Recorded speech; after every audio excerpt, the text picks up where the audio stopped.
I gave up my entire life to start over in a new country with my girlfriend, then she dumped me for someone else.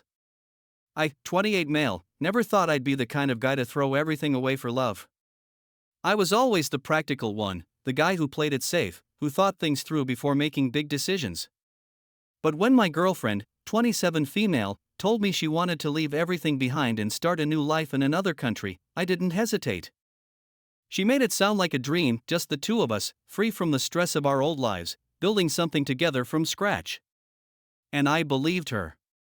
I sold my car, quit my job, gave up my apartment, and followed her without a second thought. For the first few weeks, everything felt like an adventure. We were in a new city, exploring unfamiliar streets, learning the language, figuring things out as we went. It was overwhelming, sure, but she made it seem worth it. Every time I had doubts, she reassured me. "This is our fresh start," she'd say. "We're in this together." I held on to those words like a lifeline. But then, just as we were starting to settle in, as I was finally beginning to feel like I had made the right choice, she dropped the bombshell. She wasn't in love with me anymore. In fact, she had fallen for someone else. I sat there, stunned, as she told me this like it was just another casual conversation. No guilt, no hesitation, just a simple statement, like she was breaking the news that the weather had changed. At first, I thought I had misheard her. We had just uprooted our entire lives. I had sacrificed everything to be here with her. And now, she was telling me she had feelings for someone else? My mind raced, trying to find some kind of explanation that made sense, but there wasn't one. When I asked her when this started, she shrugged. Before we left, she admitted. That was the part that broke me the most. This wasn't some sudden realization. She had known. She had spent months making me believe we were building a future together, all while planning her escape. And the worst part? She had waited until we were thousands of miles from home, until I had nothing left, before telling me. Like I was just an obstacle she needed to get rid of now that she had what she wanted. I felt my stomach drop as the weight of it all hit me. She had orchestrated everything, every reassurance, every plan, every late-night conversation about our future. None of it was real. She had used me to make this transition easier for herself, knowing I would follow her blindly, believing in a life we were never actually going to build. And now, she was done with me.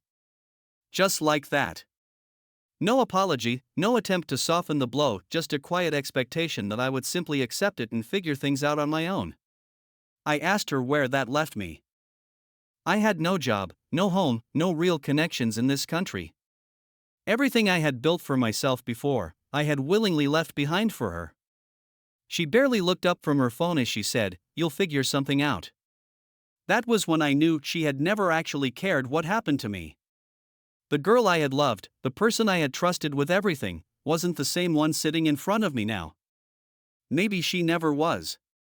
I don't remember much of what I said after that. Maybe I was too numb to argue, or maybe I knew there was no point. She had already checked out emotionally, mentally, completely. I was just a loose end she needed to tie up before moving on with her new life. So I left. Not because I was okay, not because I had some grand plan, but because staying there, in that moment, felt unbearable. I walked out of the apartment we had chosen together, onto the unfamiliar streets of a city that suddenly felt suffocating, and realized I was truly alone. The next few days were a blur. I had just enough money saved to get by, but not enough to start over comfortably. I crashed in a cheap hostel, spent hours scrolling through job listings, trying to make sense of what my life had become. I thought about going home, but the idea of returning with nothing, no job, no apartment, no dignity, felt worse than staying.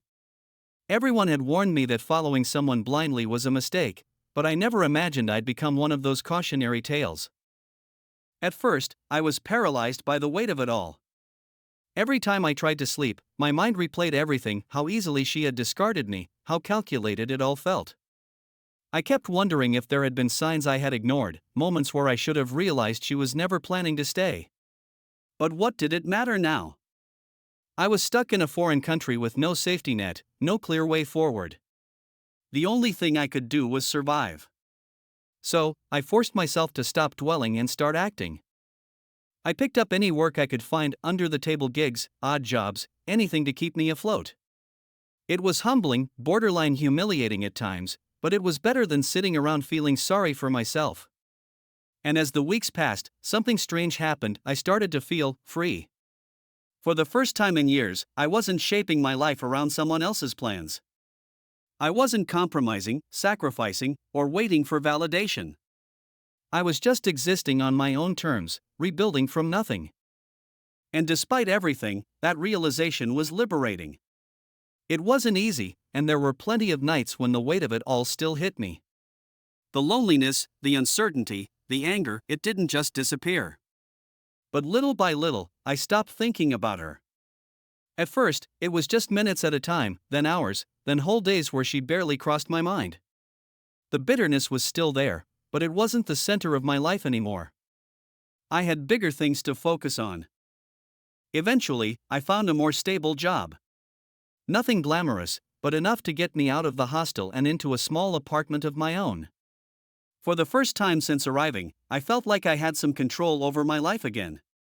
I made friends, not the kind of people I would have ever met in my old life, but people who had also come here chasing something, people who understood what it was like to start over with nothing. And for the first time in a long time, I wasn't just surviving, I was actually living. One day, months after she had left me behind, I got a message from her.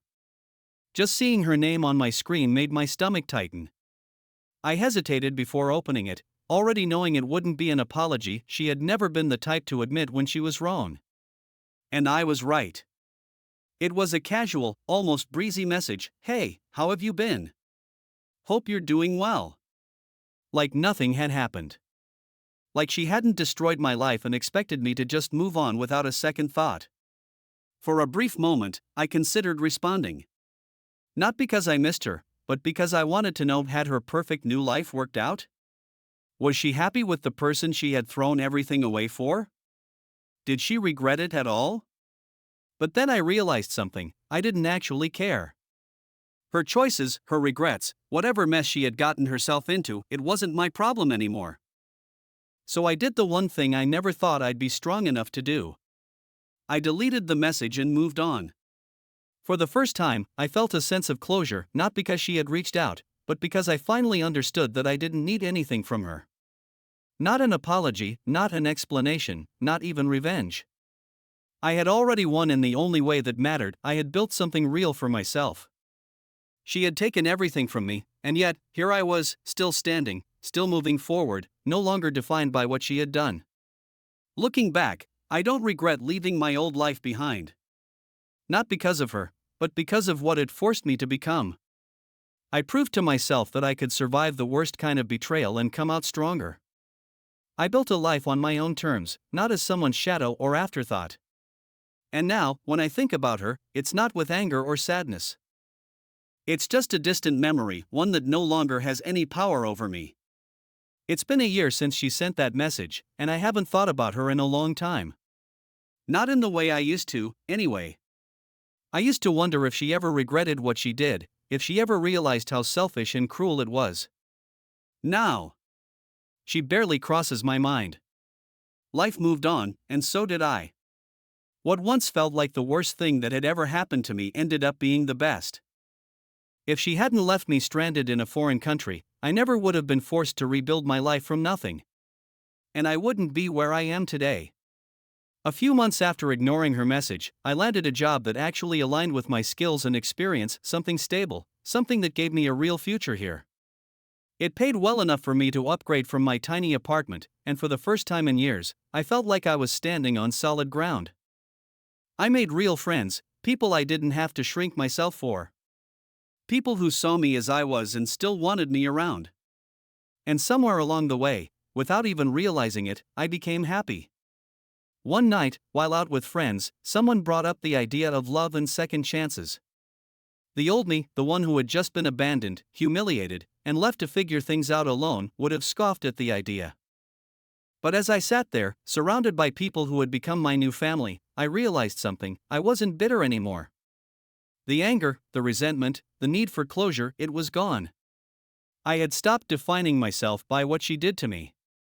And more than that, I had stopped being afraid of letting people in again. That realization hit harder than I expected.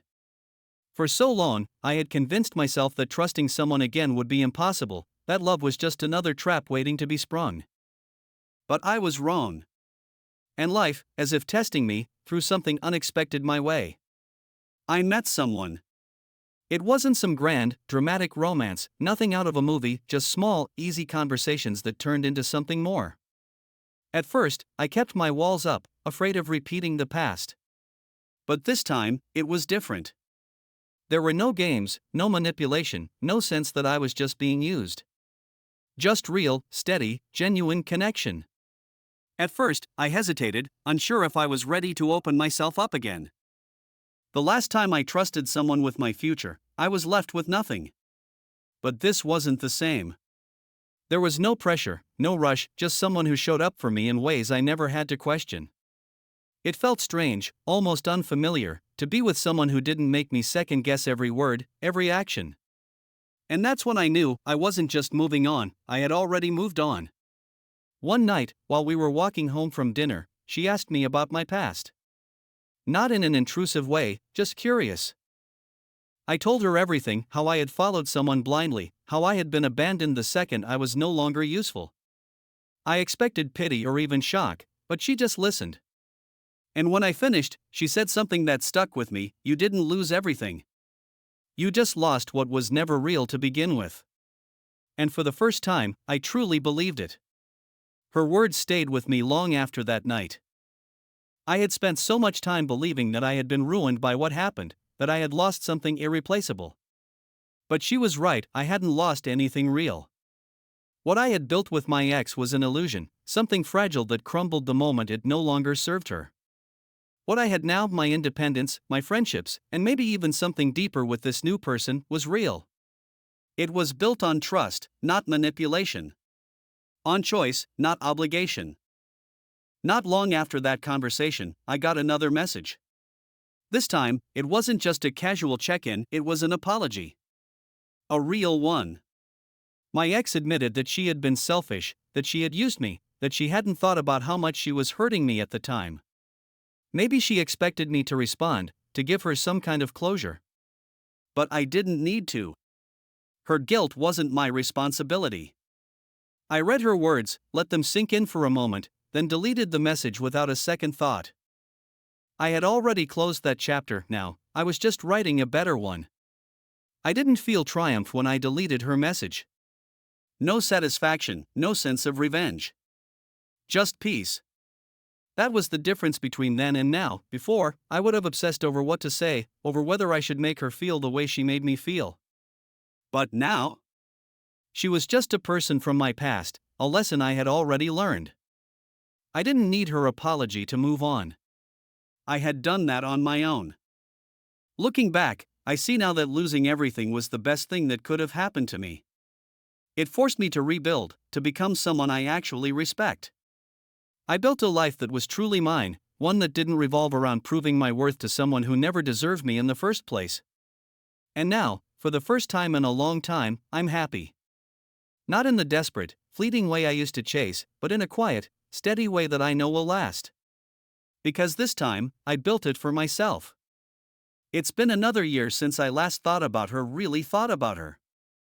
Sometimes, I wonder how different my life would be if she hadn't left me stranded in a foreign country with nothing. Would I still be the person I am today? Would I have ever had the courage to rebuild my life the way I did? I used to see what happened as the worst thing that ever happened to me. Now, I see it as the best. I've grown more in the past 2 years than I ever did in the decade before. My job is no longer just something to keep me afloat, it's a career, one I actually enjoy. I'm surrounded by people I trust, people I chose to be in my life, not people I clung to out of desperation. And that relationship? The one I was hesitant to trust? It's still here, stronger than I ever expected it to be. It turns out, love doesn't have to be all-consuming or dramatic to be real. Sometimes, it's just steady, easy, and safe. And for the first time, I understand that's exactly what I needed. A few months ago, something happened that made me realize just how far I've come. A mutual friend, one I hadn't spoken to in a long time, reached out to me out of nowhere. At first, I thought it was just a casual catch up, but then they mentioned her. My ex. Apparently, things hadn't worked out the way she planned. The person she left me for? Gone. The dream life she thought she was building? A mess. She was struggling, and according to this friend, she had been asking about me. Hearing that didn't give me the satisfaction I once thought it would. There was no sense of justice, no feeling of victory. If anything, I just felt detached. I realized then that she was nothing more than a ghost from my past, someone who no longer had any impact on my life. I didn't ask for details. I didn't want to know more. I just told my friend the truth. I don't care what she's doing. She's not part of my story anymore. And I meant it. A year ago, I might have replayed that conversation in my head for days, wondering what she wanted, if she regretted everything, if she was hoping I'd reach out. But now? It barely registered. I had no curiosity, no lingering what-ifs. That part of my life was sealed shut, and I had no intention of reopening it. People like her, people who see others as stepping stones, always find themselves alone in the end. That was her problem, not mine. Instead, I focused on what actually mattered: my life, my future. I had spent so long trying to prove something to her, to myself, to everyone who doubted me. But I didn't need to anymore. I had built a life I was proud of, one that had nothing to do with her. I wasn't the guy she abandoned in a foreign country anymore. I was someone new, someone stronger, wiser, and happier than I ever thought possible. And that, more than anything, was my real closure. Not long after that conversation, I caught myself thinking about how much had changed, not just in my circumstances, but in me. I used to define my happiness by external things: relationships, validation, the idea of success that others had set for me. But now, happiness felt different. It wasn't loud or dramatic. It was waking up in a place I chose, surrounded by people I trusted. It was building something for myself, without needing to prove anything to anyone. It was knowing that I had survived my lowest point and come out the other side stronger. So when my ex eventually reached out again, this time, directly, I didn't even hesitate. I didn't open the message. I didn't wonder what she wanted. I just deleted it. Because the truth is, I don't need to know. I don't need to relive that part of my life or give her space in my mind ever again. Some people are meant to be nothing more than lessons. And I learned mine. Now, I'm just living the life I built, with no ghosts, no baggage, and no regrets.